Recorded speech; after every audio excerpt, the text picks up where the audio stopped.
네, 계속해서 윤석열 대통령 영장 심사 관련 대담 이어가 보겠습니다.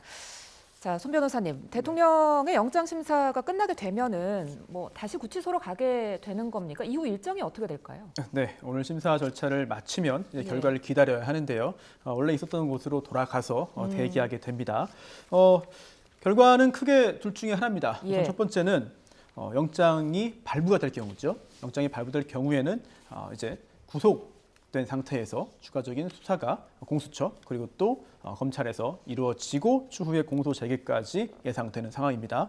또 하나 다른 가능성은 기각인데요. 예. 기각이 된다면 즉시 석방됩니다. 석방되면 현직 대통령으로서 그 전에 머물고 있었던 관저로 다시 돌아가게 되는 것이고요. 물론 이렇게 구속영장이 기각된다 하더라도 기각 사유가 중요합니다. 예. 첫 번째로 만약 혐의 사실의 소명이 이루어지지 않아서 영장이 기각된다면 이 부분은 대통령 측의 주장에 상당히 큰 힘을 실어줄 수 있습니다.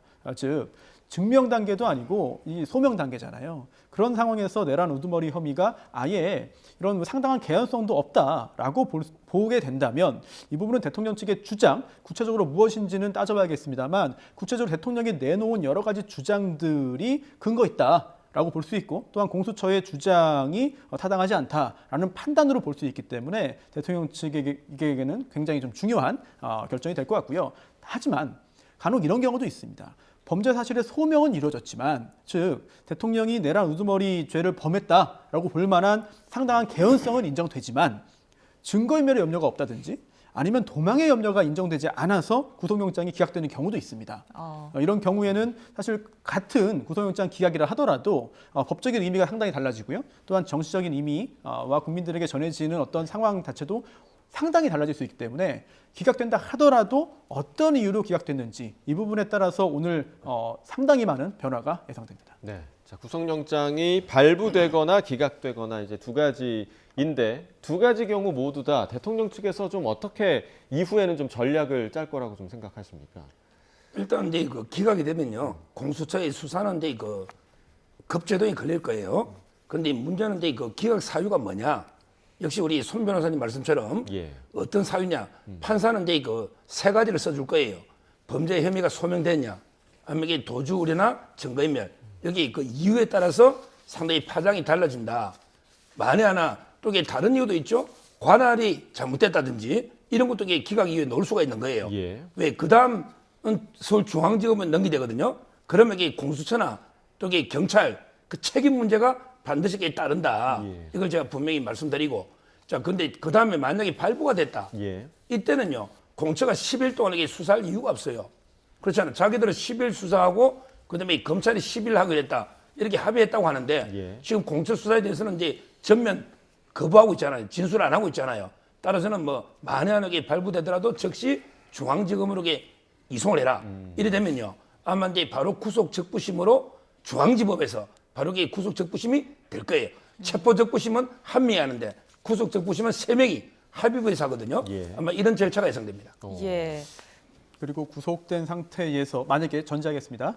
오늘 구속영장이 발부가 된다면 구속된 상태에서 이제 수사를 이어나가게 되는데 만약 소 변호사님 말씀대로 공수처에서 빠르게 검찰로 사건을 넘긴다. 이럴 경우에는 검찰이 수사를 하게 되잖아요. 이때 과연 대통령이 수사에 응할 것이냐. 예. 그렇죠. 그동안 공수처의 수사권이 없다는 그런 주장을 하면서 수사에 응하지 않았는데 만약 검찰로 사건이 넘어갈 경우에 그럼 검찰의 수사권을 인정하는 것이냐. 또한 검찰이 공소제기를 할 수 있기 때문에 그럼 검찰 앞에는 나와서 여러 가지 질문에 답을 할 것이냐. 이 부분도 사실 굉장히 중요한 부분이 될 것 같습니다.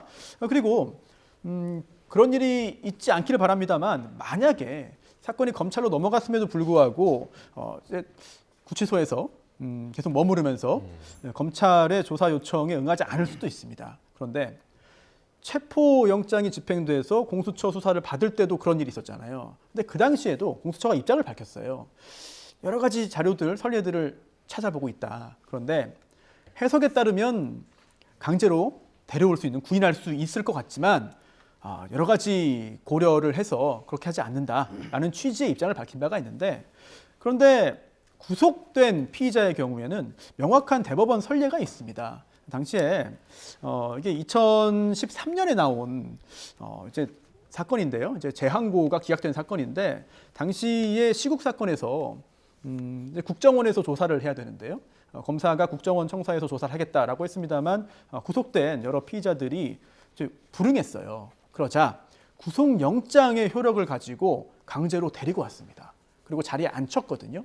물론 조사가 원만하게 진행되지 않았습니다만 그러한 행위 자체가 적법하냐 아니면 불법이냐 여부에 대해서 대법원이 이거는 불법이 아니라고 봤습니다. 예. 즉 구속영장이라는 게 구금, 가둬놓는 건데 애초에 목적 자체가 이 수사 단계에서의 구속의 목적 자체가 수사 조사를 위한 것이기 예. 때문에 데리고 올 수 있는, 구인할 수 있는 어떤 효력도 이 구금을 위한 구속영장에 포함되어 있다라고 본 2013년 결정이 있거든요. 그래서 물론 이거는 이론적인 부분을 말씀드리는 거고 반드시 그런 일이 있을 것이다. 또한 그렇게 해야 된다는 이야기는 절대 아닙니다. 그런 일이 생기면 상당히 불행한 일이죠. 예. 그리고 또 가능하다 하더라도 법적으로 가능하다 하더라도 과연 검찰이 그러한 결정을 하고 그러한 일을 행했을 때 여러 가지 역풍의 가능성도 있고 또한 오히려 일을 그르칠 수도 있기 때문에 그렇게는 하지 않을 것으로 보입니다만 적어도 이제 과거에 체포 단계에서는 그런 게 없었습니다만 구속 단계에서는 대법원까지 가서 판단한 전례가 있다. 이런 부분들은 말씀드리겠습니다. 예, 자, 두 분 말씀 여기까지 듣겠습니다. 지금까지 손수호 변호사 그리고 서정욱 변호사와 함께했습니다. 두 분 오늘 말씀 고맙습니다. 고맙습니다.